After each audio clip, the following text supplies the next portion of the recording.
In this episode, we speak with Matt Carroll, managing partner at WestView Capital Partners, a Boston-based growth equity firm with over $2.7 billion across 5 funds. Since 2004, WestView has been a trusted partner to middle-market companies in sectors like healthcare technology, IT services, software, and more, investing between $20 million and $100 million in companies ready to scale. Under Matt's leadership, WestView has successfully navigated the complexities of healthcare technology and outsourced services since day one. His expertise enables entrepreneurs to overcome growth challenges while preserving their company cultures. With a proven track record of flexibility and long-term commitment, WestView has earned the trust of over 40 founders through strategic, supportive partnerships. I'm your host, RJ Lumba. We hope you enjoyed the show. If you like the episode, click to follow.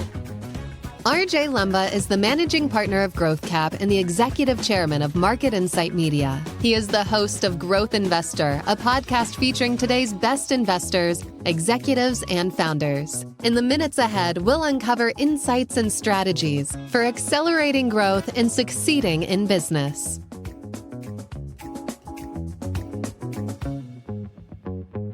Matt, thank you so much for taking the time to chat with us today. It's a delight to be with you. Happy to be here. Look forward to the conversation. Thanks for having me. I think what's unique about WestView is that you have 5 founding members and you're all still together today, and that's over a 20-year plus period. What would you attribute your successful partnership to? You know, when we came together in '04 to found the firm, I can give you a little background on sort of why, but also the sort of founding philosophy. In '04, private equity was growing up, never mind what it's done for the last 20 years. But what was happening was a lot of the firms that we grew up with and that we were a part of were raising bigger and bigger funds, necessitating bigger checks into bigger companies. And it was sort of pulling us away from the passionate owner operator, and we wanted to stay there. So the 5 of us came together, and I think the core DNA at that time that continues today was, as cliche as it may come across, was very much leave your ego at the door, team. Look, we've watched this industry. I started interning in 1994 at Advent. We've watched this industry, and so I think we tried to be students of the game, and the things that wreck firms and wreck funds and ego and greed are up there. And we just always had this philosophy of, we never really spoke about it, but it was just, we knew it. We never wanted those things to get in our way. And everything we've done has come from that one seedling core philosophy of don't let that get in the way, empower and grow the people, et cetera, et cetera. I really think that ultimately all of it comes down to that. That's why we've worked so well together for all these years. And I think our investors see that. Did you know when you were coming together as a group that it would all work this way? I mean, had you had a lot of experience working with the others? It's funny. So 3 of us were at a firm in Boston called Triumph Capital, and that firm broke up in 2000 and we scattered. My partner, Rick, was a partner at Tudor Ventures doing later stage, what would then have been called growth equity. My partner, John Turner, had gone off and had more of a credit background and was co-running Norwest Mezzanine. And instead of going off to business school, I went off and ran corporate development for the first investment that I ever led, a company called Logisticare in Atlanta. And my partners, Jonathan and Carlo, were across town at Weston Presidio. And while those 2 firms were thought of quite differently, one of the core elements that is a core element of WestView is they were control agnostic. So not to put that commercial in, but control agnostic, we can't say it enough times. Half of our investments have been in minority recaps. We always say we didn't invent that, but if you could invent it, we did. We've been major evangelists of that. And that was really the market opening that we saw. We saw sort of 2 things. Lower middle market. I mean, there's no real voids in private equity, but everyone was going up. And number 2, there was really not much money focused on predominantly liquidity-based transactions that didn't require control of the founder's baby. And that really, to this day, is exactly the core element of what we're going after. I always jokingly say that the biggest risk we took was that we hadn't worked together. Carlo and Rick knew one another. They were friendly competitors in town. John went to business school with Rick, so they were like brothers. But Rick grabbed me and Carlo grabbed Jonathan. And then they threw Jonathan and I in a room and said, here, make a firm. We're going to go fundraise. And, what if Jonathan and I didn't get along? And folks who've known me all these years have always heard me say, they say, oh, how's that guy that you're working with? And I said, I could run a firm with that guy. We're different guys, but we see this investing business so eerily similar. I mean, I'm from Boston, if my accent didn't give me away. Jonathan's from Spokane, Washington. We grew up so differently, and yet we see so eye to eye on everything from the day we opened the shop. And, fast forward over 20 years, and, Jonathan and I are now managing partners along with Rick and Carlo, but, we're tasked with running the day to day. So that was the biggest risk we took, was what if we just didn't get along? Maybe it's just a little luck of the Irish, but we sure as hell did. And that's been a real part of the 20-year run. Mm-hmm. I'm interested to know about maybe the evolution in what you focus on, or maybe it stayed the same throughout all 20 plus years. I mean, you focus on healthcare and then you have like certain other verticals. But can you tell us about that in the early days versus, maybe the mid period to now? Yeah, no, absolutely. It's very much the same. Everything evolved a little bit, and I'll kind of get into that. But the whole focus was on heavy economic alignment transactions, whether we own control or non-control. We start with, will our management teams own a significant chunk of what we're doing together? Our average management team over 61 investments has owned about 39% of the companies. And in half of those situations, they've owned control. I think we probably looked and felt and maybe really were somewhat generalist when we started. But what began then really is a little more prevalent today, in that I think from an investor's standpoint, we bring the ballast of a multi-sector focused fund. But at the street level and how we carry ourselves and where we thematically focus, it was the same in 2004, but I just don't think we were as pronounced and told as many people about it. We always had the healthcare technology and outsourced services focus and strength. A second big strength is the IT services world, and every business model you could put under that. So you go to the beginning, the first two deals that we did, One Neck IT Service was a managed IT service investment, hosting and managing ERP application software. And the second one was Executive Health Resources, one of our bigger successes. That was in the healthcare revenue integrity and revenue cycle space. So the first two deals, fast forward 59 deals later, those are the strength alleys. So what's happened over time is, as some of our folks have grown, and is we've sort of podded off into other specialties. So I always say, we may not be a pure specialty fund, but we sure as heck look like one to many people. In healthcare and IT services, I think we've built a real brand over the last 20 years in terms of that strength. In the broader business services world, I think we've got a name in that, we're branded a growth equity firm, and that's an accurate term. I often use the expression, we're a growth equity firm with an asterisk. And what's the asterisk? The asterisk is we have a wider lens on what a good company is. If it has non-recurring revenue, that's okay. If there's services in what it does, that's okay.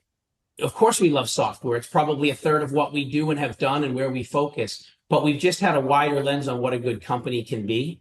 So both in industry and in size of company, we've really, really tried to stay true to that lower middle market owner-operator focus in these sectors that we know so well.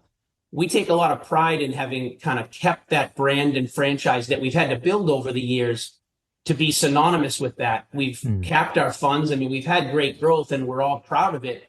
But a lot of funds that have a $200 million fund in 2004 have a lot bigger fund than $1 billion right now. If we wanted to go that way, I think we quite easily could have, but we've been able to stay true to, we can still go down and do a $30 million investment. And we were doing those in fund one. Yes, we can go do a $75 or $80 million investment today with the bigger fund, but we're going to do more portfolio companies. The check size will come up a little bit. And we've got this fantastic next generation of folks that are breaking into their own lanes and starting to lead deals. So we're a little more expansive than five guys and no front desk person, from the get-go. When we talk about growth equity and growth investing, we tend to think about, okay, how does this firm help a company scale beyond simply providing the financial capital? Can you speak to maybe, and you could either do it like generally or talk about specific examples of how you've helped portfolio companies? Yeah, I think the one thing we start with, I always use this line, and I think everybody has started to adopt it. It's now in our marketing materials. We call it helpful but unintrusive. Look, there's a lot of smart people in our business. I just think, these lower middle market owners, they have a lot to do. So we have to learn the fine art of detachment. Believe me, we're not passive in any way, but we try to know our role, know where we can help, and frankly, know when to leave them alone.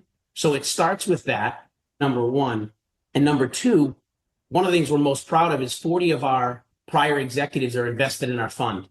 These are not EIRs or operating partners. They're not looking for board seats necessarily, nor are they looking for jobs. You know what it is? It's really our version of an operating partner. It's more of an operating partner where there's a pull, not a push. Again, it's not that one way is wrong or better or worse. We try to make that available and let the entrepreneur pull. We always say if we play our cards right, the phone will ring into Boston, not out of Boston. And I really try to make sure everybody kind of lives to that. That has served us tremendously well. Like I said, we're not, hey, just tell us how you did and we'll see you in 5 years when we pick an investment bank. We're not even close. We help in a lot of ways that I think most private equity firms would answer the question. I think one of the things is, and this is a little more hard to bring to life, but just sort of the pattern recognition of the types of companies that we come across and that choose us. They all have a very similar set of things that are next to do.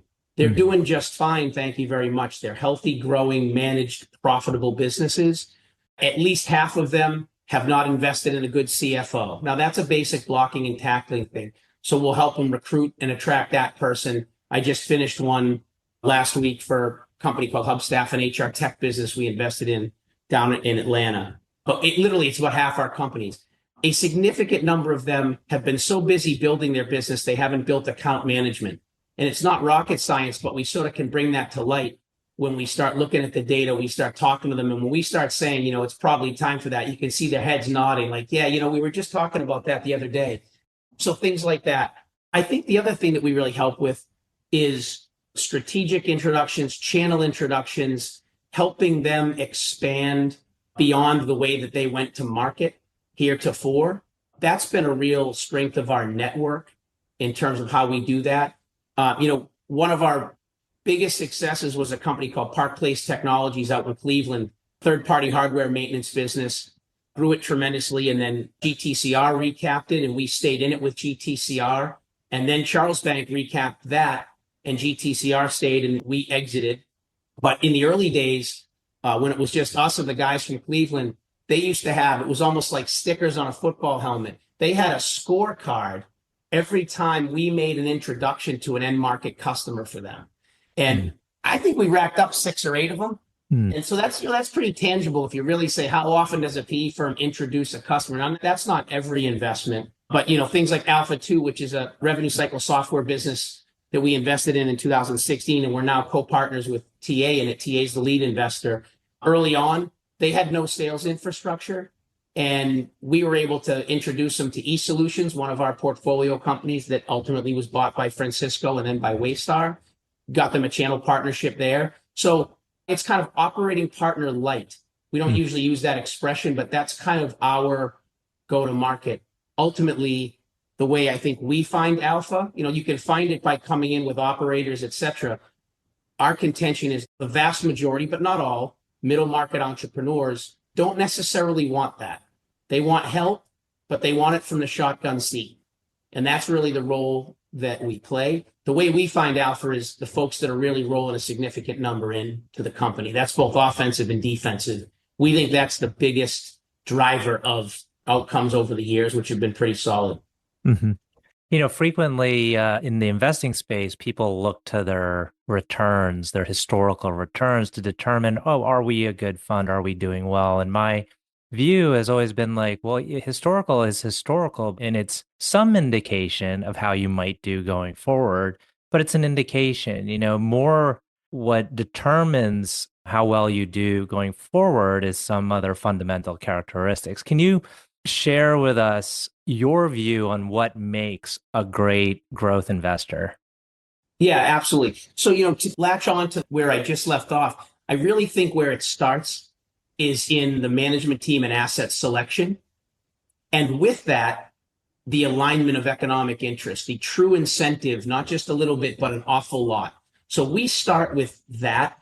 We always say that when we go visit a company, we are begging as much for the steak dinner as we are the conference room session.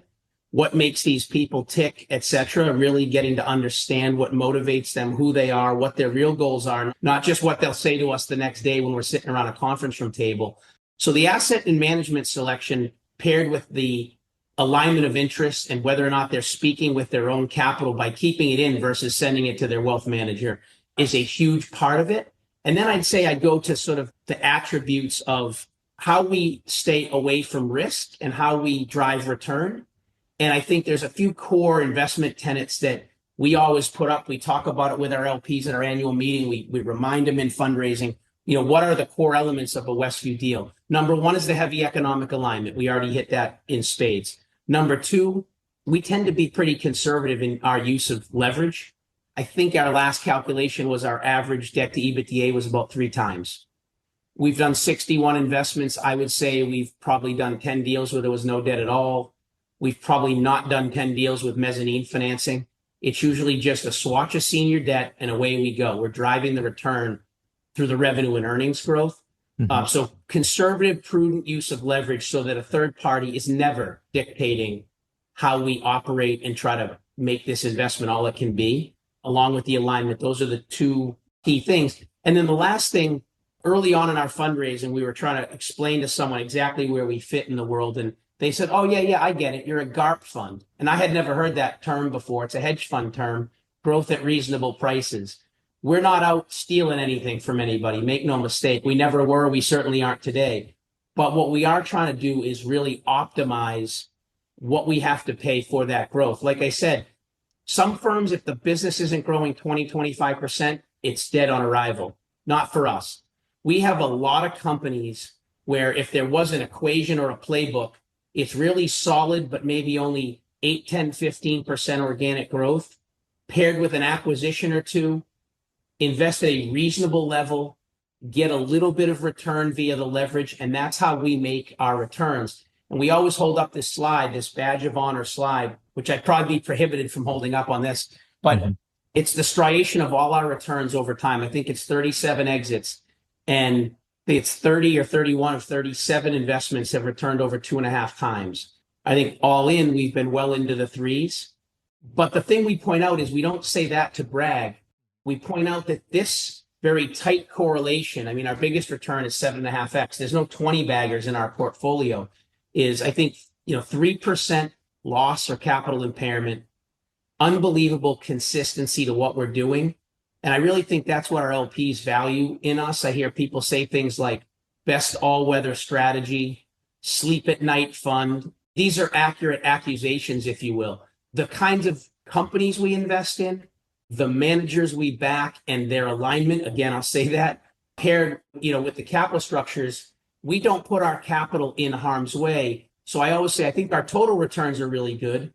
But if anybody has a lens of risk-adjusted returns, I think they're off the charts. It's just a style of investing. Like I say, it doesn't make us better or worse than the next. It's just how we do it. And I think that the tight correlation and consistency of returns is all tethered to those core tenets that we just hit. I'm curious, you alluded to the fact that you have this team, maybe they're, just below the managing partners that are doing quite well. They're, they've been with you for a long number of years and you're ready to kind of really do more, perhaps as an overall organization. Does that mean you go into other types of investments or you can potentially expand your fund size going forward? So I think it's a few things. We skinny down a little bit to make room for those that are coming. So I co-head healthcare and healthcare technology outsourced services as well as managed IT.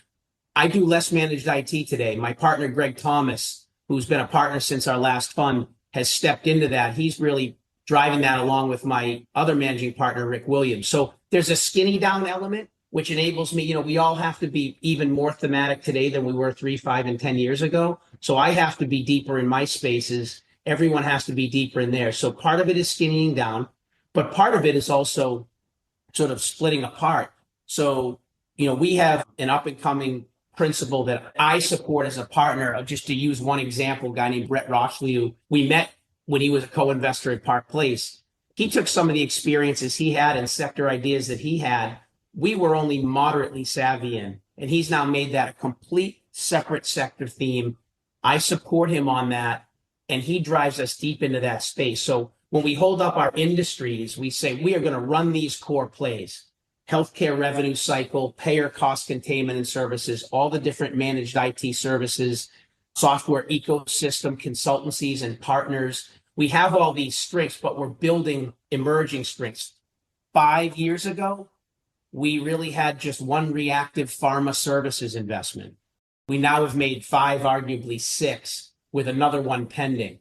And that was the next generation of guys with the support of some of the managing partners driving us deeper into that. I always say, I spend 80% of my time in healthcare, and I'm proud to say I don't touch pharma services. I don't. I know enough to be dangerous, but the next crop of guys, Greg Thomas, Jeff Clark, they're driving that. So there's a little skinny down, there's a little spread apart. And like I said, with that and these next generation of folks who are breaking into their own lane, we'll do more portfolio companies. We'll do 18, 19 investments in this fund. We did 11 in the first fund. And that also enables us to go down and do those lower middle market investment sizes and yet manage more money and build a more substantive team. We're coming up on time. I do have 2 final questions. One is, can you tell us about a person who has had a profound influence on you? I would say 2 if I could. Sure. And this might be an interesting one, but my wife, in a number of different ways. Number one, what she's done to let me do what we do in this business, I don't know how I could thank.